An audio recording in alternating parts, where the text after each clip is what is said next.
Breaking news. కడుపుతో ఉన్న తన భార్యను హత్య చేశాడో కసాయి భర్త. తన అక్రమ సంబంధానికి అడ్డు వస్తుందనే కారణంగా దారుణంగా చంపాడు. ప్రస్తుతం పోలీసుల అదుపులో ఉన్నాడు. ఈ దారుణ ఘటన విశాఖపట్నంలోని పిఎం పాలెంలో చోటు చేసుకుంది.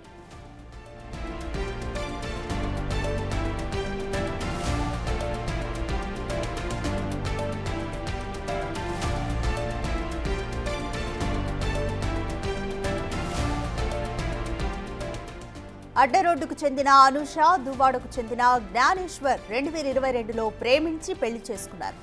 వీరిద్దరూ మధురవాడ ఆర్టీసీ డిపో పక్కనే ఓ అద్దె ఇంట్లో ఉంటున్నారు. ఓ పక్క భార్యతో కాపురం చేస్తూనే మరో పక్క మరో మహిళతో జ్ఞానేశ్వర్ వివాహేతర సంబంధం పెట్టుకున్నాడు. ఈ విషయం భార్యకు తెలియడంతో ఇద్దరి మధ్య తరచూ గొడవలు జరుగుతుండేవి. ఇటీవల ఈ గొడవలు తారాస్థాయికి చేరుకున్నాయి. దీంతో జ్ఞానేశ్వర్ తన భార్యను అడ్డు తొలగించుకోవాలని భావించాడు. 8 నెలల గర్భిణి అని కూడా చూడకుండా అనూషను పీక నొక్కి ఊపిరాడకుండా చేశాడు. దాంతో ఆమె చనిపోయింది. విషయం తెలిసిన పిఎం పాలెం పోలీసులు హత్య కేసును నమోదు చేసి విచారణ చేపట్టారు.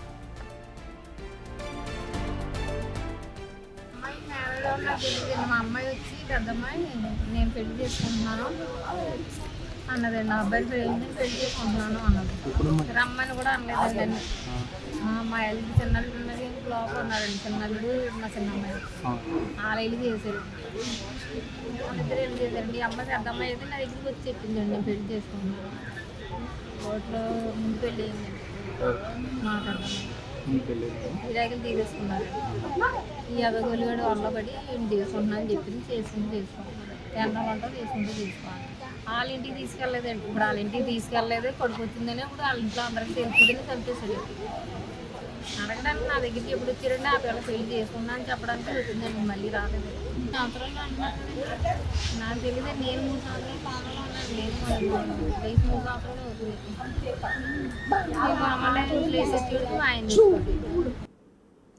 జ్ఞానేశ్వర్ని అదుపులోకి తీసుకుని విచారించిన పోలీసులు అతడే హత్య చేసినట్లుగా నిర్ధారించారు. విచారణలో తానే హత్య చేసినట్లు జ్ఞానేశ్వర్ ఒప్పుకున్నట్లు ఏసీపీ అప్పలనాయుడు తెలిపారు. హత్యా నేరం కింద కేసు నమోదు చేశామని, పూర్తిస్థాయి దర్యాప్తు చేస్తున్నామని ఏసీపీ తెలిపారు. గత కొన్ని రోజులుగా లవ్ చేసుకొని 2022 డిసెంబర్లో పెళ్లి చేసుకున్నట్టు తెలుస్తుంది. అప్పటి నుంచి వేరేగా కాపురం ఉంటున్నారు.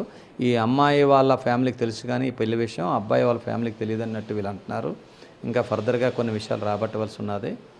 కాకపోతే ఏంటంటే ఈ అమ్మాయి ప్రెగ్నెన్సీ అయిన తర్వాత అతను కొన్ని రోజుల నుంచి అమ్మాయిని వదిలించుకోవాలని కొన్ని చర్యలు చేశాడని చెప్పి ఈ చనిపోయిన తాలూకా అనూష వాళ్ళ సిస్టర్ చెప్తున్నది.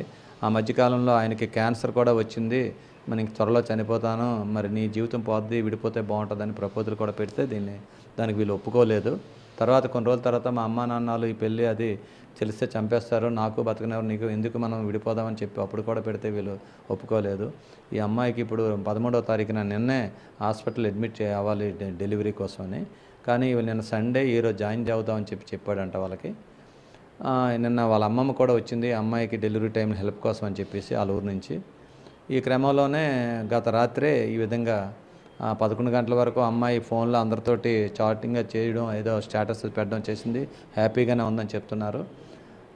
తర్వాత ఉదయం లేచి చూస్తాడికి అమ్మాయిని లేపితే లెగలేదని వాళ్ళ అమ్మమ్మ చెప్తున్నారు. అయితే ఆఫ్టర్ 11 తర్వాత ఈ అబ్బాయి అమ్మాయిని చంపేసినట్లు మాకు తెలుస్తుంది. ఆయన కూడా అడిగితే ఈ విధంగా నేనే చేసేస్తాను సార్, త్రోట్లు చేస్తాను, పెట్టుకొని మెడ పిసికి చంపేస్తాను అన్నట్టు అంటున్నాడు. ఈ విషయానికి సంబంధించి మోర్ డీటెయిల్స్ మా ప్రతినిధి మహేష్ అందిస్తారు. మహేష్, అనూష జ్ఞానేశ్వర్ మధ్య వివాహేతర సంబంధమే ఈ హత్యకు దారితీసిందనుకోవచ్చు. అలాగే వీరి ప్రేమ పెళ్లి వ్యవహారం జ్ఞానేశ్వర్ తల్లిదండ్రులకు ఇంకా తెలీదా? వారితో మాట్లాడే ప్రయత్నం చేశారు. కంప్లీట్ డీటెయిల్స్ ఏ విధంగా ఉన్నాయి?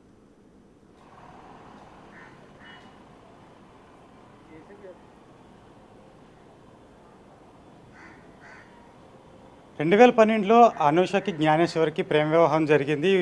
ఈ రెండు కుటుంబాలకు కూడా ప్రస్తుతానికి అప్పట్లో అయితే పెళ్లి సంగతి తెలియలేదు.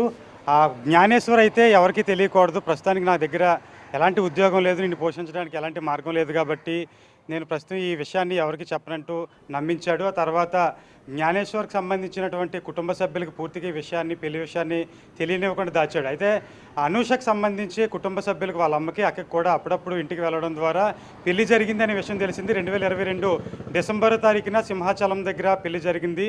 ఆ తర్వాత ఇద్దరు కూడా ఆ తల్లిదండ్రులకు సంబంధించి, ఎవరైతే అనూష తల్లిదండ్రులు ఉన్నారో వాళ్ళ ఇంట్లోని కొంచెం డబ్బులు, నగలు వాళ్ళకి ఇచ్చారు. ఆ డబ్బులతోని ఆ పిఎం పాలెంకు సంబంధించినటువంటి ఆ ఏరియాలోని ఒక అపార్ట్మెంట్లు ఇద్దరు కూడా కాపురం పెట్టారు. తర్వాత కొన్నాళ్ళకి ప్రెగ్నెంట్ అయిన పరిస్థితి అయితే ఉంది. ఆ తర్వాత ప్రెగ్నెంట్ అయిన తర్వాత జ్ఞానేశ్వర్కి అయితే భయం పట్టుకుంది. తమ వివాహ విషయం అయితే తమ తల్లిదండ్రులకు తెలుస్తుందేమో, మిగతా వాళ్ళకి తెలుస్తుందేమో అని చెప్పి భయపడ్డాడు. ఈ విషయం బయటికి రాకుండా అనేక నాటకాలు కూడా ఆడాడు. ఒకసారి తనకు క్యాన్సర్ వచ్చింది కాబట్టి నేను చనిపోతాను త్వరలోని, కాబట్టి నువ్వు వేరే వివాహం చేసుకోవాలి, లేకపోతే మీ అమ్మ దగ్గరికి వెళ్ళిపోవడం మంచిదని చెప్పాడు. అలాగే మరొక నాటకం ఆడాడు. అయితే అమ్మాయి మాత్రం నీకు ఎలాంటి పరిస్థితులైనా సరే నేను నిన్ను విడిచిపెట్టి ఉండను, నీతో ఉంటానని చెప్పడంతో ఆ నాటకాలు ఏమీ కుదరలేదని చెప్పేసి అమ్మాయికి సంబంధించినటువంటి అక్క అయితే చెప్తుంది. ఈ విషయాన్ని అమ్మాయి కుటుంబ సభ్యులు కూడా అనూష తెలిపినట్టు తెలుస్తుంది. అయితే మరికొన్ని గంటల్లోనే పండంటి బిడ్డను ప్రసవించాల్సిన అనూష నిండు గర్భిణిని అత్యంత పైశాచికంగా తన భర్త జ్ఞానేశ్వర్ చంపడం ప్రస్తుతం విశాఖపట్నంలోని నగరమంతా కూడా పెద్ద సంచలనంగా మారింది. దీనిపై ప్రస్తుతం పోలీసులు అయితే నిందితుడిని వెంటనే అదుపులోకి తీసుకున్న వెంటనే విచారణ చేయగా ఆయన ఒకటే చెప్పారు, చాలా రోజుల నుంచి కూడా తనను అనుమానాస్పదంగా ఇతర వివాహేతర సంబంధం ఉంది, నువ్వు అందుకే నాతో సరిగా ఉండట్లేదని చెప్పి అమ్మాయి నన్ను కాస్త వేధించినట్టు చెప్తున్నాడు. అందుకే పీక నులిపి అత్యంత దారుణంగా చంపినట్లు కూడా పోలీసులకి ఆయన జ్ఞానేశ్వర్ తెలిపినట్టు తెలుస్తుంది. ప్రస్తుతం పోలీసులు అయితే ఆయనపై హత్యా నేరం కింద కేసు నమోదు చేశారు. నిన్న సాయంత్రం కుటుంబ సభ్యులు, ఎవరైతే అనూష కుటుంబ సభ్యులు ఉన్నారో తల్లి, అక్క, వాళ్ళందరూ కూడా అక్కడికి వెళ్ళి పోలీసులకి కంప్లైంట్ ఇచ్చారు. కంప్లైంట్ తీసుకున్న పోలీసులు వెంటనే విచారణ చేపడుతున్నారు. విచారణలో మరికొన్ని విషయాలు అయితే తెలిసే అవకాశం ఉంది. అయితే ఖచ్చితంగా పోలీసులు ఒకటే చెప్తున్నారు, ప్రస్తుతం ఆయన దగ్గర విషయాలు కొన్ని తెలుసుకున్నారు. దాని ప్రకారం ఏంటంటే జ్ఞానేశ్వర్ ఇంట్లో పూర్తిగా అతనికి వివాహం అయినట్లు తెలియదని చెప్పి కాస్త తెలుస్తుంది. ఇలా ఓన్లీ గర్భిణీ స్త్రీ అనూష ఇంట్లో మాత్రమే పెళ్ళైనట్లు తెలుస్తుంది.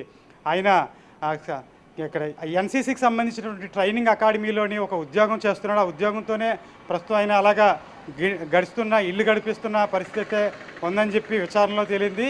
అయితే ఇంత దారుణంగా చంపాల్సిన అవసరం ఏముందని పోలీసులు గట్టిగా అడిగేసరికి, అంటే మొదట్లో ఆయన ఒప్పుకోలేదు, తర్వాత పోలీసులు గట్టిగా అడిగేసరికి తానే చేసినట్టు ఒప్పుకున్నాడు. చిన్నీతోని చేతులతోని గట్టిగా గొంతు నిలిపి చంపాడని చెప్పేసి ఒప్పుకున్నాడు. ఎందుకంటే 9 ఏళ్ళ, అంటే కొన్ని గంటల్లో ఆదివారం నాడు హాస్పిటల్కి వెళ్ళారు ఇద్దరు దంపతులు కూడా. హాస్పిటల్కి వెళ్ళిన తర్వాత సోమవారం హాస్పిటల్లో జాయిన్ అవ్వాలి, డెలివరీ డేట్ కూడా ఇచ్చారు. కొన్ని గంటల్లో ప్రసవించాల్సిన పరిస్థితి ఉంది. ఈ సమయంలో నైట్ కూడా, సాయంత్రం కూడా చక్కగా అందరితోనూ కూడా తిరిగారు. అయితే ఈ గర్భిణీకి కాస్త హెల్ప్గా ఉంటుందని ఈ గర్భిణీకి అనూషకు సంబంధించినటువంటి తల్లిదండ్రులు ఎవరైతే ఉన్నారో వాళ్ళ అమ్మమ్మని వాళ్ళ ఇంటి దగ్గర తోడుగా పెట్టారు. రాత్రి అయితే వీళ్ళిద్దరి మధ్యన కాస్త గొడవ జరిగినట్టు తెలుస్తుంది. 11 గంటల తర్వాత అనూషని అత్యంత దారుణంగా పీక నులిపి చంపినట్టు తెలుస్తుంది. అయితే ఉదయాన్నే ఏం తెలియనట్టు నాటకం ఆడాడు. అనూష అమ్మమ్మ అక్కడికి వచ్చి అనూషను లేపుతుంటే లేగలేని పరిస్థితి ఉంది. వెంటనే ఆయన భర్తకు ఎవరైతే జ్ఞానేశ్వర్ ఉన్నారో జ్ఞానేశ్వర్ సమాచారం ఇచ్చారు. జ్ఞానేశ్వర్ వెంటనే ఏం తెలియనట్టు హాస్పిటల్కి తన స్నేహితులకి ఫోన్ చేసి అక్కడి నుంచి హుటాహుటిని ఇద్దరు స్నేహితులతో కలిపి అక్కడి నుంచి హాస్పిటల్కి తీసుకెళ్లారు. దగ్గరలో ఉన్నటువంటి కేర్ హాస్పిటల్, ఆరిలోకి సంబంధించినటువంటి ఏరియాలోని కేర్ హాస్పిటల్ ఉంది. అక్కడికి తీసుకువెళ్ళి ఆ హాస్పిటల్లో డాక్టర్లు పరీక్షించగా అప్పటికే చనిపోతున్నట్టు తెలిసింది. వెంటనే మృతదేహాన్ని కేజీహెచ్ హాస్పిటల్కి తరలించారు. ప్రస్తుతం కేజీహెచ్ హాస్పిటల్లో కడుపులో ఉన్న బిడ్డతో పాటు అనూష గర్భిణీ స్త్రీ చనిపోయిన మృతదేహం కూడా అక్కడే ఉంది. ఈరోజు పోస్ట్ మార్టం నిర్వహించి బంధువులకి అయితే అప్పగిస్తారు. అయితే దీనిపై కేసునప్పటికీ ప్రస్తుతం పిఎం పాలెంకి సంబంధించినటువంటి పోలీసు ఏసీపీ అప్పలనాయుడు విచారణ చేపడుతున్నారు. విచారణలో మరిన్ని విషయాలు తెలిసే అవకాశం ఉంది.